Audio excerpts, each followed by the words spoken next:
Hello, Helen. Thank you very much for joining us for this Life After Lockdown series. I wonder if I can start by asking you what it is you do. It's a little bit different from the other contributors we've had so far, and you work with your husband. So can you tell us what it is? And then I would like to move on to how, if at all, that's changed over the course of this pandemic. Sure, yes. Well, thank you for having me, Annette. What we do is called Make It Wild, and we basically exist to give space back to nature. We have become increasingly worried, and really over the last 10 or 15 years, that nature is being squeezed out of its space.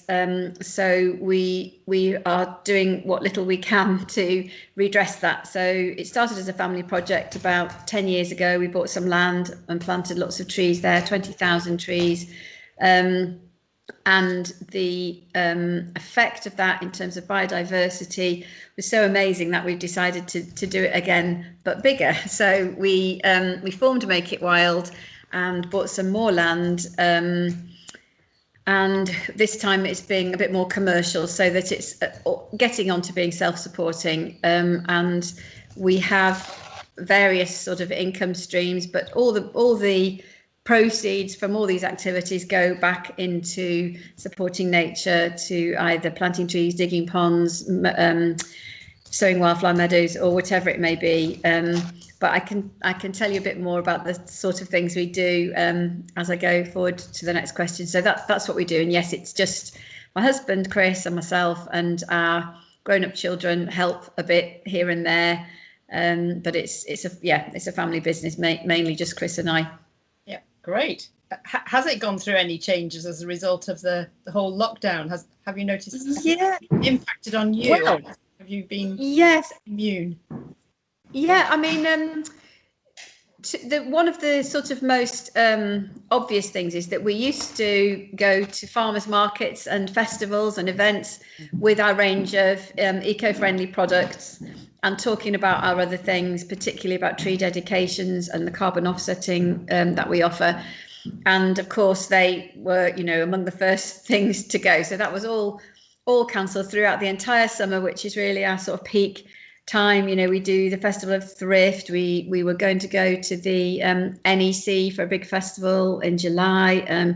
So all of that's been cancelled. So that income stream, completely dried up, and that opportunity for talking about the project. We have a holiday cottage there on one of our nature reserves, which of course all those bookings over Easter and summer and half term, they all got cancelled. And I suppose the other thing on the sort of negative side is that the carbon offsetting, we do a tree planting for carbon offsetting. That really hasn't been the top of people's agenda when they're, struggling with their own businesses. People furloughed, people facing redundancy, businesses closing down. That's not been at the top of people's lists, and I can quite understand that. But on the other hand, we have seen some very welcome increases in some of our activities. So there's been quite an increase in tree dedications. We plant trees and dedicate them. We do pond dedications as well, wildflower meadow dedications, and bluebell dedications, like a living bluebell bouquet, so people can dedicate a patch of our beautiful bluebell woodland. And all those we've seen a lot of interest in those, which is lovely. And as a special lockdown extra, we would send a photograph of the bluebell of the ancient woodlands with all the bluebells, because knowing that if somebody loves bluebells enough that their family or friend is buying them a bluebell dedication, they'll really be missing them. So we put in a photograph. So that was nice. I think generally we sell our eco-friendly things and all our dedications online, and I think we've seen an increase in online purchases because people can't get out, or couldn't get out. It's releasing a little bit, isn't it? But I think the main plus, I would say, is this. I think it's growing. I don't know if it's just the bubble in which I move, but I think there is an increase in interest about nature and well-being, and looking after the planet a bit more. And how we can look after ourselves. And for me, that's one of the things we're moving into is well-being activities. So, well, we've got a whole menu of them which I can come on to, but I think that's been quite a welcome thing. And we started to notice, well, there's more bird song and there's more even moths, and nature is used this little break to recover. And I think that can only be a good thing, really, and hopefully interest in what we're doing will increase as people notice that too. And do you think that in any way the experience of lockdown might have enhanced that for people and focused their minds a bit more?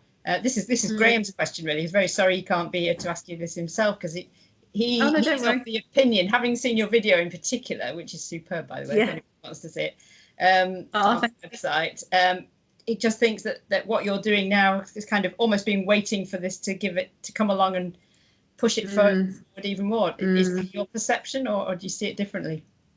No, I think that's a very good way of putting it, actually, because I was looking at that you've given me some sort of themes of what the questions might be, and I think we were already so immersed and so passionate about nature that for us personally, our family and our business, nothing's really changed. And I think people are coming to, perhaps people might come to see our point of view as quite valid.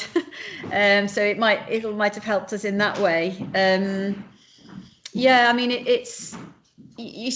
but you still see these, as soon as we're allowed to go to the beach, people go and then leave all their litter behind and that kind of thing. It just breaks my heart, really.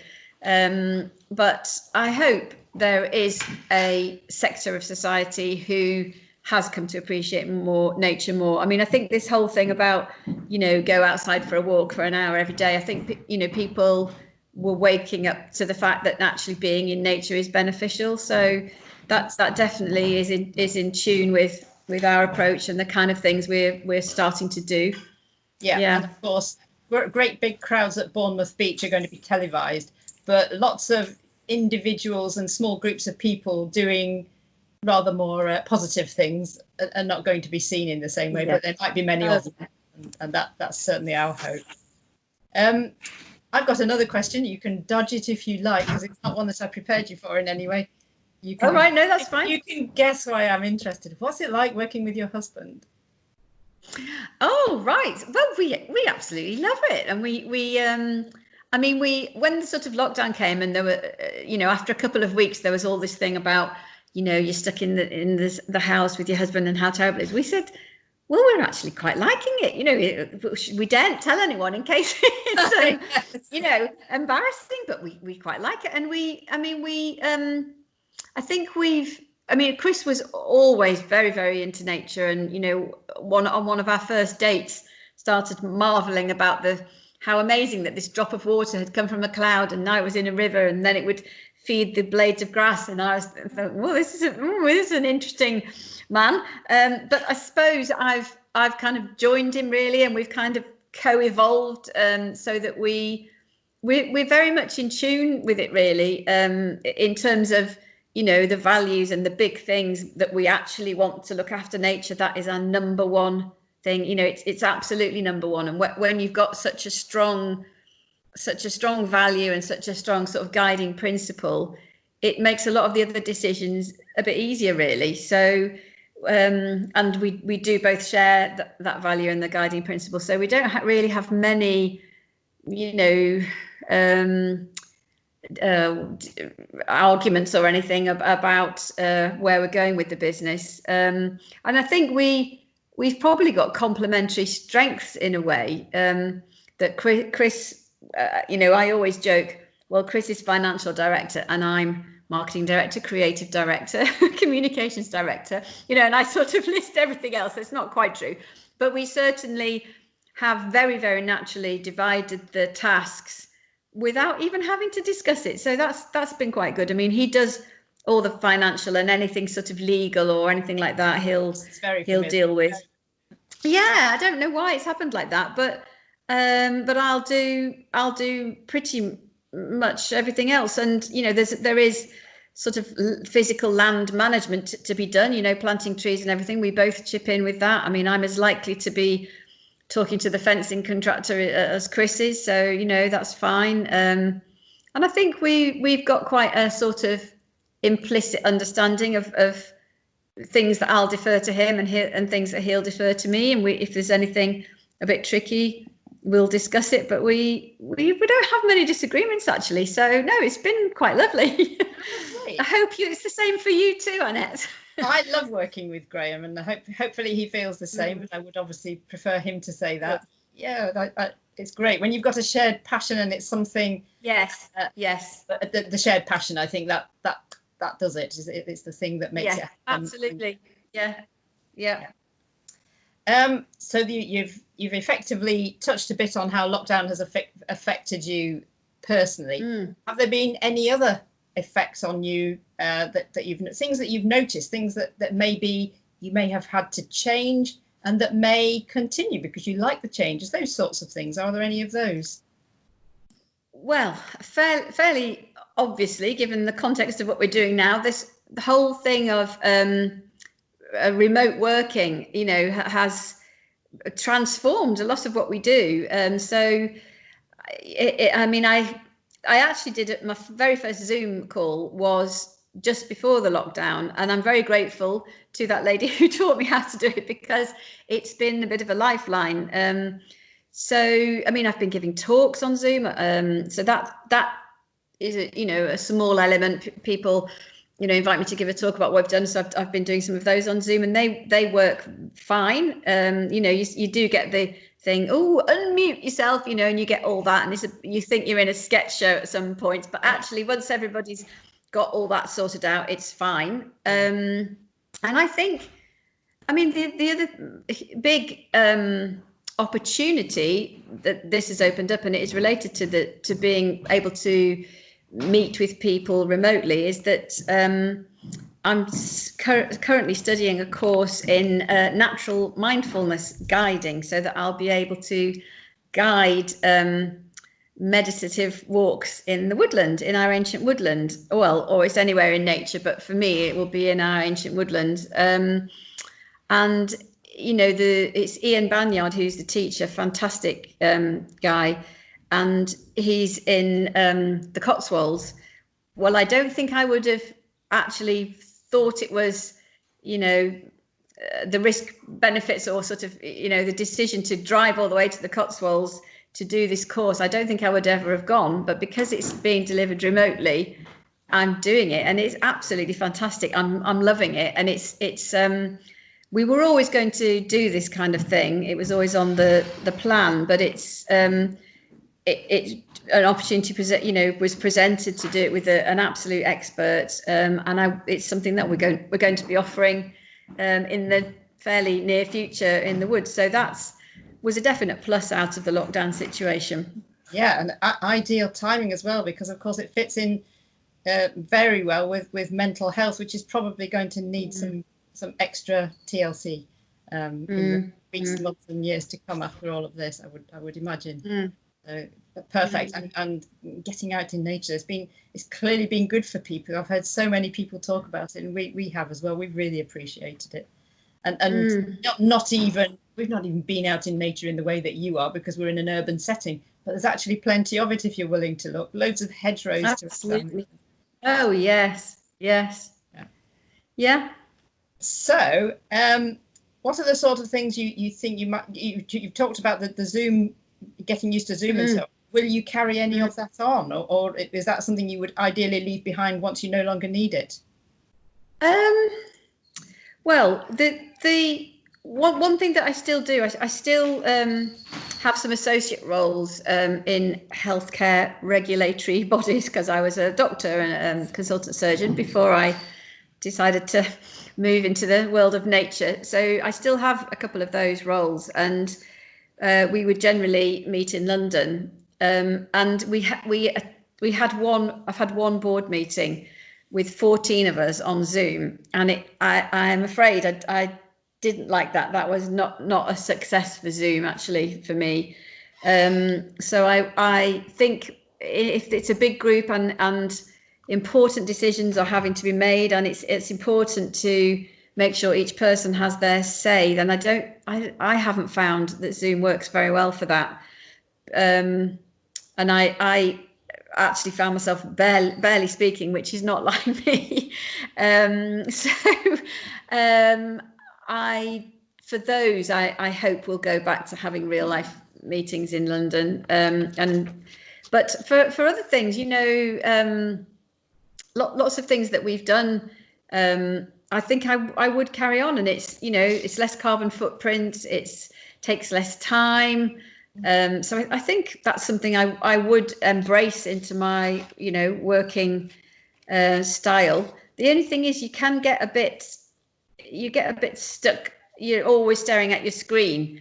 That was when I had a sort of leadership role between being a surgeon and doing this. And, sometimes you'd be on your computer, but then having a meeting was a kind of break for that, and a different, you're using your eyes differently and your body language. Well, I seem to be doing body language via Zoom. My hands are all over the place, but yes. But so I think I wouldn't want to entirely replace actual human contact with video calls, but I think it's a balance. I've learnt that it's possible. Yeah, it's a balance. Yeah. Super. What are your hopes for the future? Because obviously this has been quite a big event in our lives. It's been a big personal, global event, and anything in between. So in the whole context of that, start wherever you're comfortable to. What are your hopes for the future, and what do you envisage? What do you hope for? Gosh, I mean, I hope that people will realise that we are a part of nature, and we can't get away from that. I think society had lost touch with that, really. And some the scenes from sort of animal wet markets and all that sort of thing is so absolutely abhorrent, and I think surely there's something innate in us that knows that's not the right way to go on. And some people say, well, this is nature giving us a warning, and I think even the science of the situation just shows you that that's not the right thing to do, and by all the deforestation and all that kind of thing, we are making things like a pandemic more likely. So, which sort of also leads me on to the thing that I hope people will appreciate nature more afterwards and look after nature.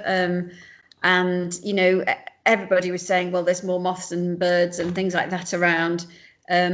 So, and that's because we've been driving around less. So I think that's very important that people, keep that in their heart and remember that, and don't go back to normal. As we said, those scenes on Bournemouth Beach won't be aren't the entire population, but I know. I just hope people don't think that's acceptable when they see that on television. So I think it's, as most of what I've said, I think it's all about respecting nature, really, in many ways. Yeah. And personally, are there any hopes that of any change that you'd like to?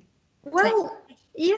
I mean, I think one thing that we really loved the fact that it was so hard to, at the beginning when it was properly locked down, it was so hard for people to get out, and we were so very fortunate that we have cattle now. We have a herd of cattle who are conservation grazing, so they look after our wildflower meadows for us. And they were having calves, and so we therefore had to go and see them, and that was huge. We were hugely fortunate for that. It was an escape, but it was legitimately allowed that we had to go and see the cattle. So that was a lovely thing, and I suppose it's made me appreciate nature even more, really. I mean, there's little things like you were sort of warned me about, was there anything to do with food or in the home, and because we've been vegan for a couple of years, there hasn't been a whole lot of difference in terms of what we do. We were doing the maximum as we thought possible to protect nature in a lot of our habits. So in a lot of ways, we were sort of already where we wanted to be, I suppose. I was really puzzling with what I might, but I think we were. I think we were already where we could see we wanted to be after lockdown. We were already there, kind of thing, yeah, just because of. Well, we've heard of this a few times. That in some cases, it's almost like the events have caught up with them, and that's like how it's been for you as well.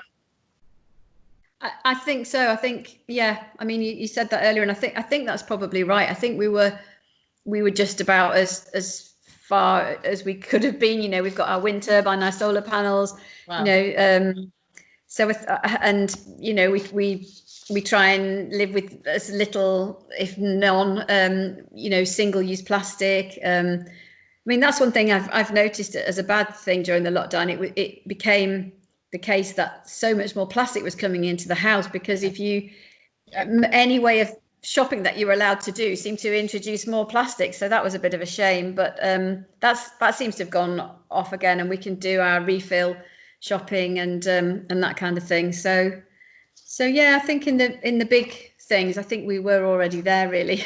Yeah, I'm not surprised. That doesn't surprise me at all.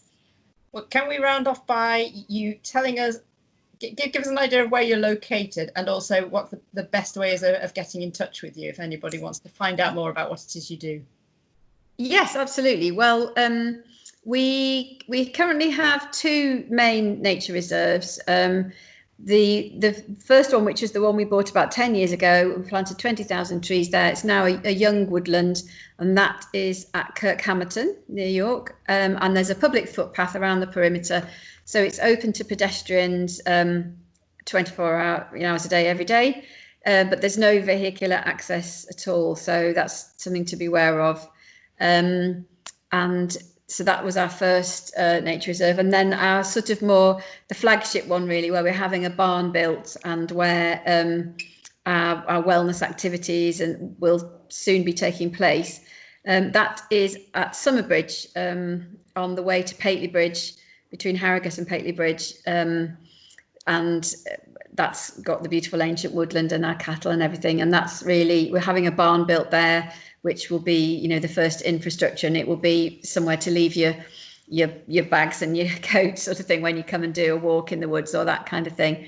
But there's lots of information on our website, which is www.makeitwild, all one word, .co.uk. So yeah, we're Make It Wild. We're on Instagram, and we have a Facebook page. So yeah, I mean, the website's got lots of information, and that's probably the first place to look, or just get in touch. I'm always happy to hear from people.